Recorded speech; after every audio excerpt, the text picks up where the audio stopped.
Hello everyone, જીઓટેકનિકલ engineering friends, જીઓટેકનિકલ એન્જિનિયરિંગમાં આપણે last લેક્ચરની અંદર અર્થ પ્રેશર નામનું ચેપ્ટર કમ્પ્લીટ કર્યું હતું. આજના લેક્ચરની અંદર આપણે આપણા સબ્જેક્ટનું લાસ્ટ ચેપ્ટર વિશે વાત કરવાની છે. તેનું નામ છે સ્ટેબિલિટી ઓફ સ્લોપ્સ. તો ફ્રેન્ડ્સ, અત્યાર સુધી આપણે જેટલા ચેપ્ટર કમ્પ્લીટ કર્યા છે રેડી, એમાં ડેરિવેશન પણ આવી ગયા છે, થિયરી પણ આવી છે અને એક્ઝામ્પલ પણ આપણે સોલ્વ કરેલા છે. તમને જો ડેરિવેશનમાં પ્રોબ્લેમ થતો હોય તો તમારે વિડીયોને રિપીટ એન્ડ રિપીટ જોઈ રાખવાનો, અને જો તમારે ડેરિવેશન તમને સમજાતું જ ન હોય, રેડી, સીધા બાઉન્સ થતા હોય, તો તમારે ફોર્મ્યુલા ફરજિયાત પ્રિપેર કરવાની રહેશે, તો જ તમને એક્ઝામ્પલમાં આવડશે. Ready.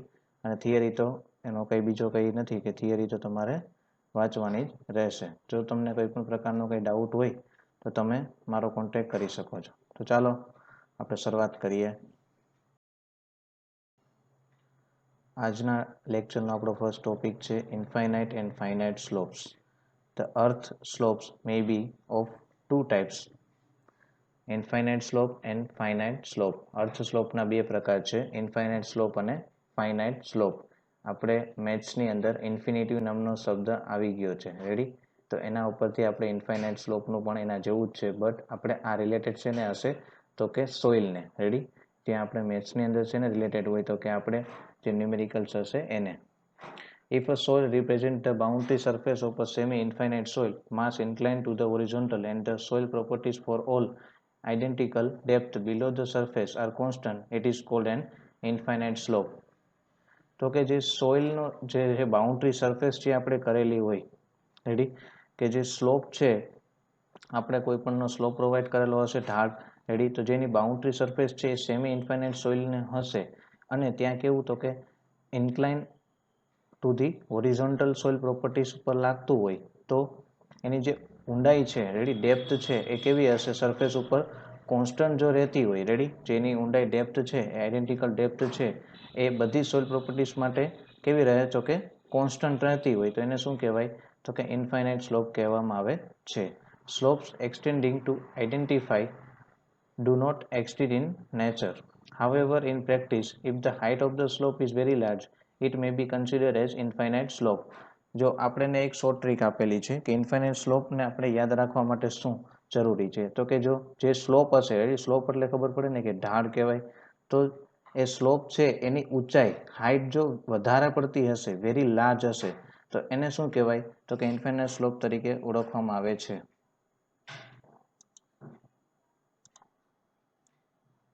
If the height of the slope is very large, it may be considered as infinite slope. Ready? For example, long slope of the face of a mountain. પર્વતની વાત કરીએ તો જે એની લાંબી જે ફેસ હોય, રેડી, લાંબી બાજુ હોય, તો એનો ઢાળ કેવો હોય, તો કે વધારે પડતો હોય ઊંડાઈનો, સોરી, હાઇટનો, તો એને શું કહેવાય, તો કે ઇન્ફાઇનાઇટ સ્લોપ કહેવામાં આવે છે. માઉન્ટેન એટલે શું થાય, તો કે પર્વત. પછી સેકન્ડ આપણો ટાઈપ છે finite slopes. If a slope is of limiting extent, it is called the finite slope. Ready, limiting extent થતું હોય તો એને કેવા સ્લોપ કહેવાય, તો કે એને ફાઇનાઇટ સ્લોપ તરીકે ઓળખવામાં આવે છે. એક્ઝામ્પલ તરીકે તો કે slope of earth dam, ready, માટીનો જે ડેમ હોય તે. પછી slope of highway, railway, embankment, canal banks, cuts, ETC વગેરે. તો એવા બધા શેમાં સમાવેશ થશે, તો કે ફાઇનાઇટ સ્લોપની અંદર. પછી નેક્સ્ટ ન્યૂ ટોપિક છે factor of safety. In stability analysis of slopes, 3 types of factor of safety are normally used. Stability analysis માટે આપણે 3 પ્રકારની ફેક્ટર ઓફ સેફટીને કન્સિડર કરવામાં આવે છે. Factor of safety with respect to shear strength, factor of safety with respect to cohesion, and last factor of safety with respect to friction. First આપણે factor of safety with respect to shear strength વિશે જોઈએ, FS. The factor of safety with respect to shear strength may be written as Fs is equal to tau F upon tau.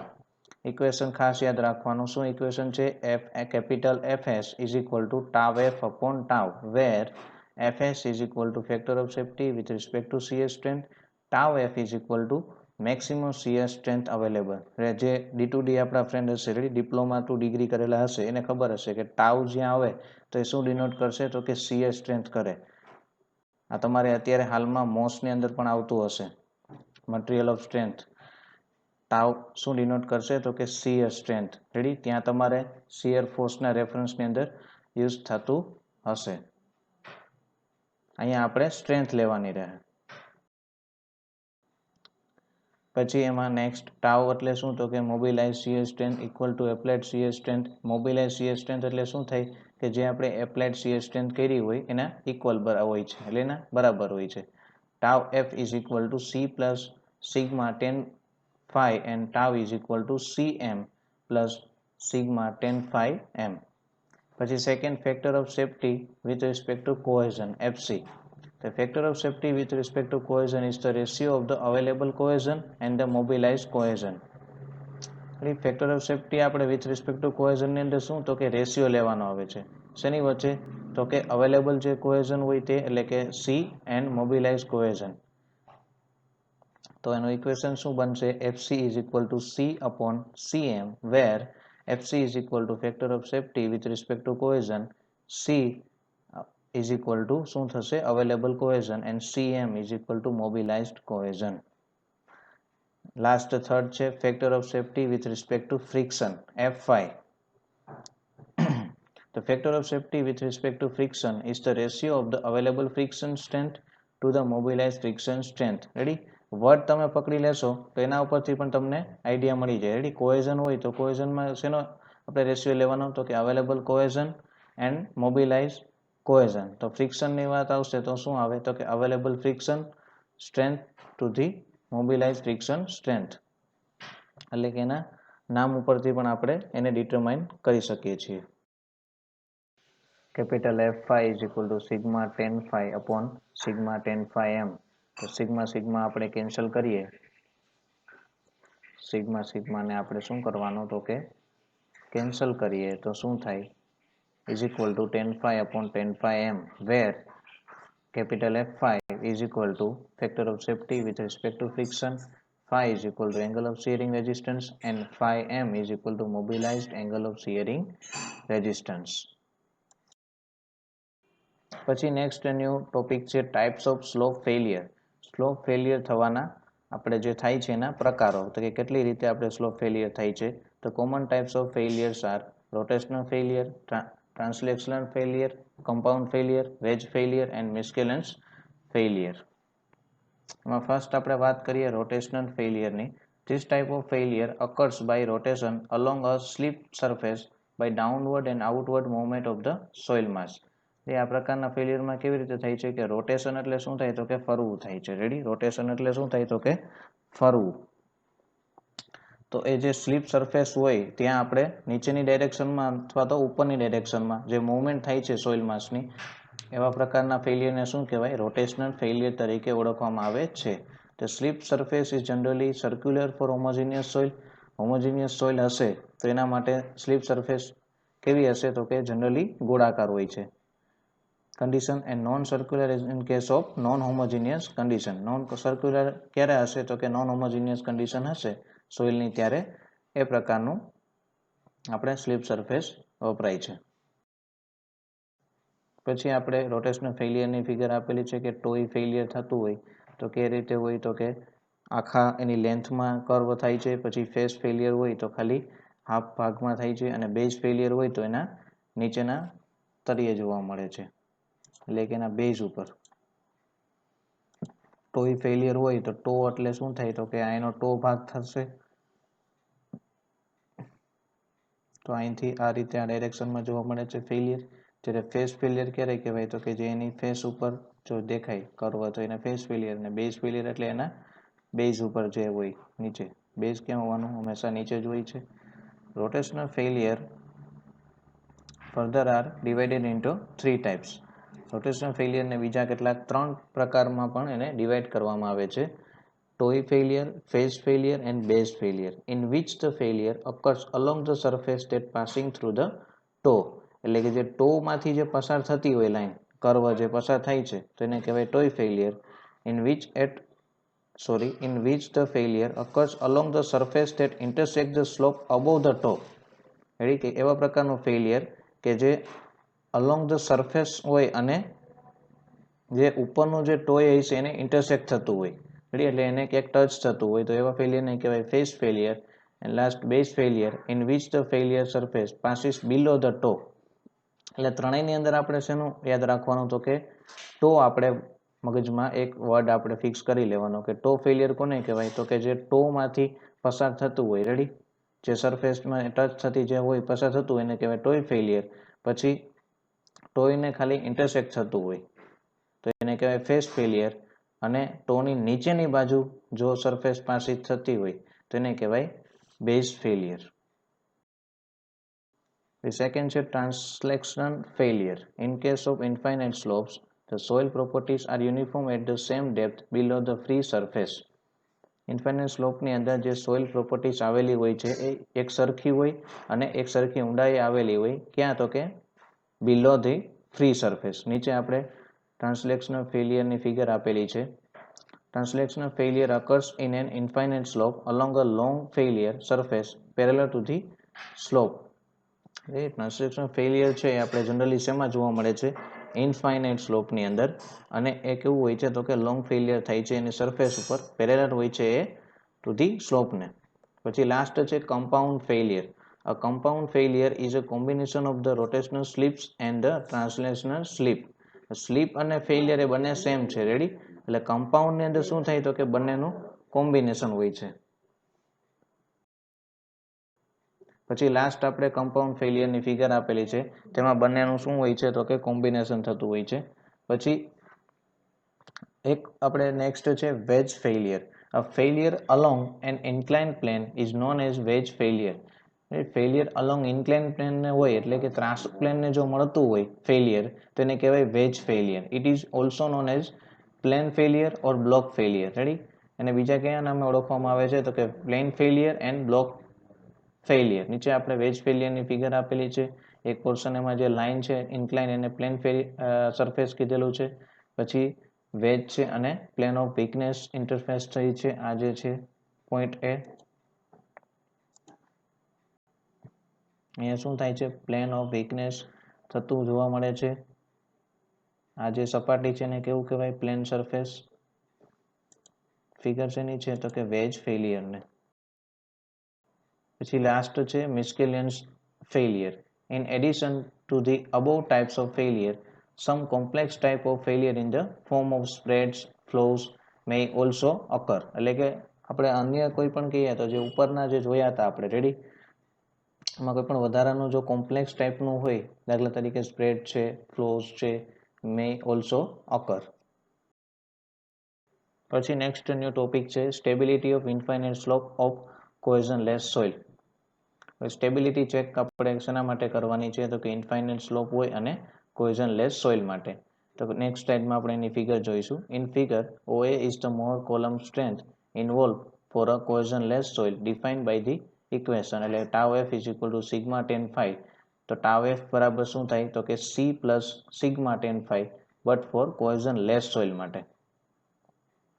તો where phi એટલે શું થાય, angle of internal friction of soil.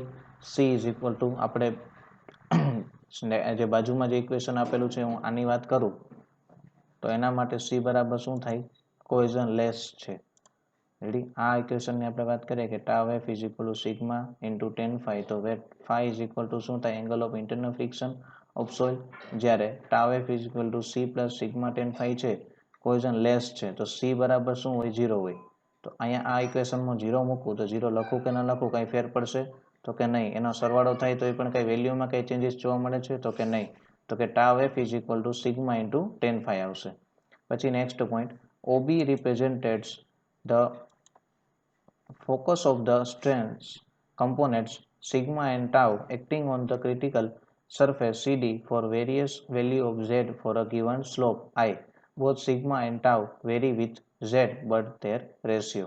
તો એક ratio આપણને મળે છે એના ઉપરથી કે sigma by tau is equal to gamma z cos square i upon gamma z cos i and sine i is equal to cos gamma z આપણે cancel કરીએ કોસ સ્ક્વેર છે, નીચે કોસ આઈ છે, તેમાંથી એક વધશે તો શું થાય? કોસ આઈ અપોન સાઇન આઈ.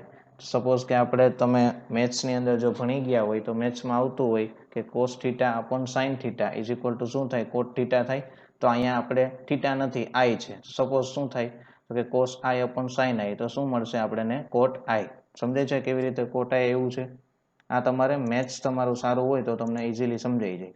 સપોઝ કે અહીંયા આઈ બરાબર આઈ ન હોય ને ભૂલી જાઓ, આઈને 1 મિનિટ ભૂલી જાઓ અને ખાલી થીટા વિચારો કે આપણે આવું ઇક્વેશન આવી ગયું છે. આપણે તો મેથ્સમાં ધ્યાન આપ્યું હોય કોઈ તો આવું આપણે આવતું કોસ થીટા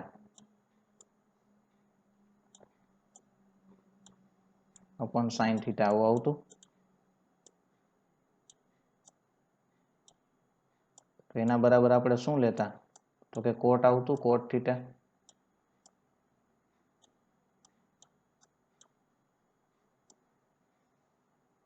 આવું મળતું આપણને ઇક્વેશન. રેડી? તો અહીંયા શું છે? આપણે કોસ આઈ છે તો cos I is equal to upon sine I, તો શું થાય? Cot I is equal to શું થાય? કોન્સ્ટન્ટ. સમજાય છે? The line OB draw at inclination I with sigma axis is represented by the equation. નીચે આપણે નેક્સ્ટ સ્લાઇડમાં ફિગરની વાત કરી લઈએ કે જે ફિગર છે એની વર્સેસ હોય છે એક શીયર સ્ટ્રેન્થ અને નોર્મલ સ્ટ્રેસ વચ્ચે, જે ઓ સિગ્મા અને ટાઉ, જે આ લાઈન હોય છે હોરિઝોન્ટલ, એ શેના વર્સેસ હોય છે તો કે નોર્મલ સ્ટ્રેસ છે તે આપણે ઓ થી લઈ અને સિગ્મા સુધી હોય નોર્મલ સ્ટ્રેસ હોય, જ્યારે ઓ થી લઈ અને ટાઉ, રેડી, ટી નથી ટાઉ છે, એટલે એ બુકમાં થોડુંક સુધારો કરી લેજો, શીયર સ્ટ્રેન્થ થાય છે. રેડી? પછી આ જે છે ડોટેડ લાઈન અનસ્ટેબલ સ્લોપ છે આપેલો. પછી ઓ થી એ સુધી આપણે કીધું એમ કે મોહર કોલમ સ્ટ્રેન્થ એનું થાય છે. ઓ થી બી સુધીનું સ્ટેબલ સ્લોપ હોય છે. પછી જે મોહર કોલમ સ્ટ્રેન્થનો જે એંગલ છે એ છે ફાઈ, જ્યારે આ શું હોય છે તો કે ટાઉ. ફિગર શેની આપેલી છે તો કે failure condition of an infinite slope of cohesionless soil, sigma is equal to tau cot I અથવા તો tau is equal to sigma tan I. For a given value of normal stress sigma, failure will occur so long as tau is smaller than tau f. It means so long as I is less than 5. In the limiting case of stability, the angle of slope is referred to as the angle of repose. જો limiting કેસની અંદર આપણે વાત કરીએ stability માટે તો angle of slope છે એ આપણે એંગલ ઓફ રિપોઝ તરીકે કન્સિડર કરવામાં આવે છે. The factor of safety against sliding is given by, ready, factor of safety આપણે સ્લાઇડિંગ માટે કેટલું આવે તો કે capital F is equal to tau F upon tau is equal to sigma 10 phi upon sigma 10 I is equal to 10 phi upon 10 I for dry soil. For limiting equilibrium, F is equal to 1. Therefore, tau F is equal to tau. Therefore, tau 10 phi is equal to 10 I. So, 10 બંને બાજુથી આપણે cancel કરીએ. અહીંથી આપણે 10 ને cancel કરીએ, આ 10 cancel, અહીંથી 10 કેન્સલ, તો શું થાય? therefore phi is equal to I. When I is equal to 5 હોય તો the slope is just stable. When I is less than 5 હોય તો factor of safety is greater than 1 and slope is stable. When I is greater than 5 હશે તો slope is unstable. આ ત્રણ આપણે ખાસ યાદ રાખવાની વેલ્યુ. રેડી? આ તમારે એક્ઝામમાં જો પૂછાય કે અનસ્ટેબલ સ્ટેબલ, એ તો તમારે એમાં કદાચ ના આવે, બટ એક્ઝામ્પલ કાઉન્ટ કરવામાં કદાચ પૂછાઈ જાય, થિયરીમાં ન પૂછાય કે વેન જો આપણે આઈ બરાબર 5 ની વેલ્યુ બંને સેમ હોય, ઇક્વલ હોય, તો સ્લોપ આપણે કેવું કહેવાય? Just stable. When i is less than 5 હોય તો ફેક્ટર ઓફ સેફ્ટી કેવી હોય? ગ્રેટર ધેન 1 હોય એન્ડ સ્લોપ ઇઝ સ્ટેબલ હોય. જ્યારે આઈ ગ્રેટર ધેન 5 હશે તો સ્લોપ ઇઝ અનસ્ટેબલ. તો આ ખાસ ત્રણ વેલ્યુ આપણે યાદ રાખીશું. Thank you friends. તો નેક્સ્ટ લેક્ચરની અંદર આપણે આના બીજા કેટલાક ટોપિક વિશે અભ્યાસ કરવાનો છે.